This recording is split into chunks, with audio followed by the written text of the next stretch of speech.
তিনটা বাদ দিলেই তিস্তা হয়, আমার মনে হয় তিনটা যদি বাদ, তিস্তা, ফারাক্কা এবং গোমতী নদী যদি তিনটা বাদ দেওয়া হয়, তাহলে আশা করা হ্যাঁ যায় ইনশাল্লাহ। তারা আমাদের শায়েখে চরমোনাই কিন্তু বলেছে অলরেডি, যদি আমাদের এই তিন জায়গায় বেড়িবাঁধ দেওয়া হয়, তাহলে তাদের পানি নিষ্কাশন করার জন্য, পানি সারার জন্য বাংলাদেশের কাছে তারা হাত জোর করবে, তারা হাত জোর করবে যে আমাদের হাত জোর পানিটা করে আপনারা নেন। কারণ আহ্বান করছে। কারণ আপনার ভারতের ভিতরে যে মেঘালয় যে রাজ্যটা রয়েছে, এই মেঘালয় এবং উড়িষ্যা, এই দুই জায়গার ভিতরে কিন্তু বাংলাদেশের ভিতরে যত বিশ্বের ভিতরে যত বৃষ্টিপাত হয়, তার থেকে 40% বেশি বৃষ্টিপাত ওখানে হয়।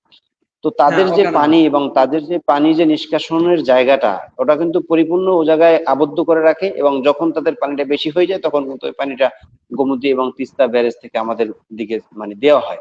আর যখন আমাদের পানি দরকার হয়, তখন কিন্তু আমাদের পানি দেয় না, ওরা পানি আটকিয়ে রাখে। তো যদি মানে ওই আপনার 1800 শতাব্দী এবং 1900 শতাব্দীর সময় যদি ওই বেড়িবাঁধ গুলো না দিত, তাহলে কিন্তু আজকে আমাদের এই অবস্থা দেখা লাগতো না। কারণ নদী যদি নদীর মতো চলতে দেওয়া যায়, আপনি দেখবেন পদ্মা সেতু, দেখেন পদ্মা সেতু করার আগে কিন্তু পদ্মা নদীতে অনেক স্রোত ছিল এবং অনেক গভীরতা ছিল। যখন পদ্মা সেতু করা হলো, দেখবেন আপনি এখন পদ্মার ভিতরে অনেকটা চর পড়ে গেছে। কারণ কি, যখন তারপরে নদীর গেছে। ভিতরে আপনি গতিরোধক করে দিবেন, তো ওখানে আপনি দেখবেন আস্তে আস্তে ধীরে ধীরে ধীরে বালু পড়তে পড়তে পড়তে ভিতরে অনেক রকমের চর পড়ে যায়। তো তারা আজকে এই যে বহু বছর আগে, যে শতাব্দী বছরের আগে যে বাঁধগুলো নির্মাণ করেছে, ওই নির্মাণ করে একেবারে মানে এক পর্যায়ে বলা যায় যে আমাদের যে দেশের যে খাল বিল এবং নদী নালা রয়েছে ছোট ছোট, এগুলো সবকিছু তারা মানে মানে ভবিষ্যৎ পরিকল্পনা করে যে এগুলো সব যে মইরা যায়, এবং যখন আমাদের পানি বেশি হইবে, যখন আমরা মানে এখান থেকে ছেড়ে দেব, তখন বাড়ি ঘর আঙ্গিনা ইত্যাদি সবকিছু প্লাবিত হয়ে যাবে। এটা তাদের মানে মানে বহু বছরের এবং পরিকল্পনা। ভবিষ্যৎ পরিকল্পনা মনে হয় তাদের ছিল। হুম। তো সেই পরিকল্পনার পরিপ্রেক্ষিতে কিন্তু আজকে আমাদের এই একটা অবস্থা, তারা দুর্বিষহ অবস্থা আমাদেরকে করে দিয়েছে। তো আজকে আলোচনার বিষয় দ্বারা আমরা এটাই বুঝতে পারলাম, ইনশাল্লাহ গুজরাতুল হিন্দের এখান থেকে আমাদের শিক্ষা নেওয়া, এবং এই প্রজন্ম থেকে পরবর্তী প্রজন্ম, যে প্রজন্মই আমাদের সামনে আসুক না কেন, আমরা ইনশাল্লাহ গজওয়া হিন্দের জন্য সকলে সর্ব অবস্থায় এবং সর্বস্থান থেকে আমরা ইনশাল্লাহ প্রস্তুত প্রস্তুতি থাকবো। নিব। যে আপনি শেষ করে দিবেন, আর আমরা একেবারে 1 মিনিট শেষ করে দেবো। 1 মিনিটে 3 মিনিট আছে, 10:30টায় শেষ করে দেব। তা আমাদের জি আজকে যে ইনশাল্লাহ। আলোচনা ছিল, সেখানে আলোচনা হলো ভারত আমাদের বন্ধু না শত্রু। আরেকটি আলোচনা ছিল গজওয়া হিন্দ সম্পর্কে। তো এই গজওয়া হিন্দের আলোচনা সম্পর্কে স্পষ্ট হয়ে গেল আলোচনার কারণে যে ভারত আমাদের চিরশত্রু এবং ভারতও আমাদেরকে চিরশত্রু মনে করে। এই জন্য ভারতকে কোনো সময় বন্ধু মনে করা যাবে না। হ্যাঁ, যারা বন্ধু মনে করেছিল তারা এখন দেশ থেকে আউট হয়ে গিয়েছে। তারা এখন দেশে নাই। এখন তাদেরকে বন্ধু দেশে এখন ভাবার খুঁজে কোনো, পাওয়া যাচ্ছে না, হ্যাঁ, খুঁজে তাদেরকে পাওয়া দেশে যাচ্ছে না। খুঁজে পাওয়া যাচ্ছে না। পলাতক আছে। আজকে তারা আর কোথায়? এত বড় বড় কথা, এত বড় বড় গলাবাজি তাদের আজকে কোথায়? যারা ভারতকে নিয়ে তারা অহংকার করেছে, ভারতকে নিয়ে যারা জ্বালাময়ী বক্তব্য যারা দিয়েছে, আজকে তারা কোথায়? হ্যাঁ, তারা কি আজকে দেখতে পাচ্ছে না যে আমার ভারতের পানিতে আজকে দেশ প্লাবিত? তিনটা যারা পানির বড় ভিতরে আছে, আশ্চর্য তারা দেখতে লাগছে, পাচ্ছে না? তাদেরকে বড় চক্ষু নাই? আশ্চর্য লাগছে, হাসিও আসছে যে কথা মুরতাদ হাসিনা, খুনি হাসিনা যে কথা বলছিল যে আমরা শুধু ভারতকে দিই, আমরা দিতে জানি নিতে জানি না, আর আমরা যা দিয়েছি ভারত কোনোদিন ভুলবে না। এই কথাগুলো মাঝে মাঝে আজীবন মনে স্বপ্নের মতো রাখবে। হ্যাঁ, আজীবন মনে রাখবে। আর ওবায়দুল কাদেরের কথাও বলি, এ খুনি ওবায়দুল কাদের, আমি তো ওবায়দুল কাদের এলাকার পাশে আছি। হ্যাঁ, এই ওবায়দুল কাদের এত লম্বা লম্বা কথা বলছে, কোথায় পালিয়ে গেল এখন তাদের? হ্যাঁ, ওলামায়ে কেরামকে একদিনে শেষ করে দেয়, শাপলা চত্বর মানে একেবারে মাটির সাথে মিশিয়ে ফিনিশ করে দিয়েছে। দেয়, 10 মিনিটে ফিনিশ করে দেয়। হাসানুল হক ইনু জামাত ইসলাম সে শেষ করে কিভাবে দেয়, বলছিল বিরোধী দল শেষ করে দেয়। আজকে যখন তারা আমাদের সবাই বুক ফুলিয়ে হাঁটতেছে, তাদের আজকে হদিস নেই। মামুনুল হক সহ অন্যান্যরা যখন বারবার বলছে যে শাপলা চত্বর আবার কায়েম হবে, তখন তো হাসানুল হক ইনু বারবার বলছিল, এই ইনু তো এখন বলা না, যে সে বলছিল যে শাপলা চত্বরে গিয়ে কি আপনারা কি সফল হতে পারছেন? এখানে আমরা মার খেয়ে, শাপলা চত্বরে মার খেলো, সেটা আমাদের সফলতা। আপনার অহুদের যুদ্ধে সাহাবায়ে কেরাম কঠিন মার খেয়েছিল, মার খেলো, কিন্তু সেটাকে আল্লাহ তাআলার তরফ থেকে এবং বান্দার তরফ থেকেও সেটাকে পরাজয় বলা হয় না, সেটাকে শেষ পর্যন্ত বিজয় বলা হয়েছে। তাই মনে করি যে শাপলা চত্বরে এখানে আমরা পরাজয় হই না, আমরা সেখানে বিজয় হয়েছি। গজওয়াতুল হিন্দের মধ্যে মানুষ কিভাবে অগ্রসর হবে সামনে, সে এক নমুনা শাপলা চত্বরে আল্লাহ তাআলা দেখিয়ে দিয়েছেন। আরেকটি কথা বলে আমি এখানে শেষ করব, যে গজওয়াতুল হিন্দ দিয়ে আমি এখানে শেষ করব, আমাদের সময় শেষ। যে এবার আপনি দেখছেন যে ছাত্র জনতার যে উদ্বোধন, যে আন্দোলন যেটা হয়েছে, এই আন্দোলনের রাস্তার মধ্যে কিভাবে তারা নামাজ পড়েছে জামাত করে করে, এটা আমার থেকে খুবই আশ্চর্য লেগেছে। এবং আমি মনে করি যে এরা এক একজন গজওয়াতুল হিন্দের কি সৈনিক, যে এরা তো আসলে এখানে গণ উদ্বোধন যেটাকে বলা হয় সেটি হয়নি। এখানে তো ভারতকে আমরা একটা মেসেজ দিয়ে দিয়েছি যে তোমরা শুধু বলেছো এবং ভাবছো যে আমাদের স্কুল কলেজ এবং ভার্সিটির ছাত্ররা মনে হয় শুধু ফ্রি ফায়ার আর হলো পাবজি খেলা নিয়ে ব্যস্ত আছে। না, তারা শুধু ফ্রি ফায়ার আর পাবজি খেলা নিয়ে ব্যস্ত নাই, তারা ভারতের বিভিন্ন ওই ছবি এবং নায়ক নায়িকাদের যে গল্প যেগুলো আছে সেগুলো নিয়ে ব্যস্ত নাই। এরা তো বড় একটি ইমানি শক্তি অর্জন করেছে।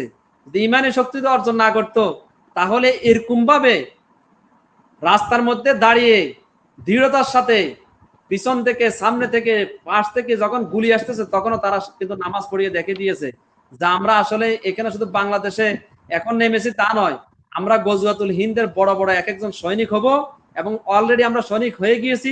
সেই কথায় মেসেজ কি ভারতকে দেওয়া হয়েছে। আমার কাছে তো মনে হচ্ছে তারা আমাদের প্রত্যেকটা ছাত্র ভাই এবং প্রত্যেকটা আম জনতা প্রত্যেকজনই এক একটি আবাবিল পাখির মতো, তারা আবাবিল পাখির মতো কিন্তু কাজ করছে। আপনি দেখবেন যে নমরুদকে আল্লাহ তাআলা ধ্বংস করছে। এত বড় রাজত্ব ওনারা 700 বছর রাজত্ব করছে, আজকে আলোচনা করেছি 700 বছর রাজত্ব করেছে, কিন্তু আল্লাহ তাআলা তাকে কি নির্মম ভাবে এবং তুচ্ছ জিনিস দিয়ে কিন্তু তাকে আল্লাহ তাআলা দুনিয়া থেকে ত্যাগ করেছে।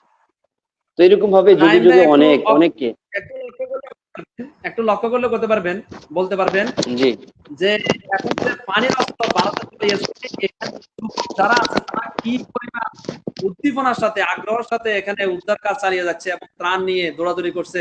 আমি আজকে অনেক জায়গায় দেখেছি তারা নিজের থেকে মানে একটা উদ্দীপনার সাথে কাজ করতেছে।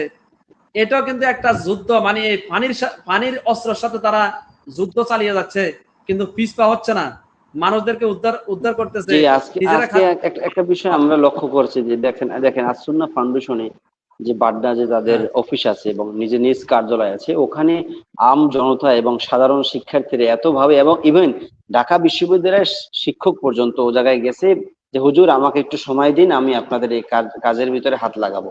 মানে ওখানে এই পরিমাণ যে প্যাকেজিং এর যে কাজগুলো হইতেছে, আপনি জানেন যে 750 টন পর্যন্ত মেট্রিক টন খাবার ও জায়গায় যোগান দিবে শ্রেণীর মানুষের জন্য। তো ওখানে যোগান দেওয়ার জন্য যে প্যাকেজিং এর যে কাজটা রয়েছে, এই প্যাকেজিং এর কাজ করার জন্য দীর্ঘ লাইন, দীর্ঘ সারি। আজকে মানুষ কিন্তু ত্রাণের জন্য দীর্ঘ সারি দেয়, কিন্তু ওই জায়গায় ত্রাণের জন্য না, কাজ করার জন্য। মানুষের ভিতরে আগ্রহ উদ্দীপনা দেখেন, হাজার হাজার মানুষ কিন্তু চলে গেছে অলরেডি। সারা বাংলাদেশ থেকে কিন্তু আসসুন্নাহ ফাউন্ডেশনকে সাহায্য সহযোগিতা করেছে এবং যার যার নিজের সাধ্য অনুযায়ী কিন্তু সবাই কিন্তু ঝাঁপিয়ে পড়েছে। আজকে আপনি দেখবেন যাদের পেট্রোল পাম্প ছিল তারা কিন্তু অলরেডি তারা ঘোষণা দিয়েছে যে এই উদ্ধার অভিযানের জন্য যত তৈল দরকার আছে আমরা দিব। আপনি প্রবাসী কল্যাণ হেলিকপ্টার দেখবেন, তারা বলতেছে আমরা অর্ধেক খরচে আপনাদের সবকিছু বহন করব। আপনার একটা গ্রুপের দেখলাম বাস গ্রুপ, তারা বলতেছে যারা ওখানে উদ্ধার অভিযানে যাবে তাদের বাস যাতায়াত ভাড়া তারা ফ্রি করে দিছে। এরকম ভাবে অনেক সমাজ কল্যাণমূলক কাজ এবং মানুষরা এগিয়ে আসছে নিজেদের জানকে বাজি রেখে। অনেকে উদ্ধার অভিযানে যাওয়ার পরে আহত নিহত হয়েছে, তারা নিখোঁজ তারা রয়েছে।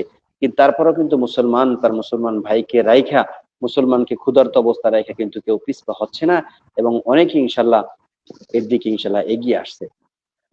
তো আমরা এর থেকে এটাই বুঝতে পারি যে আল্লাহ রাসূল সাল্লাল্লাহু আলাইহি ওয়াসাল্লাম যে 1400 বছর আগে বলে গেছে যে আল মুসলিমু কারাজুলিন ওয়াহিদিন, যে সমস্ত মুসলমান হলো একজন মানুষের ন্যায়।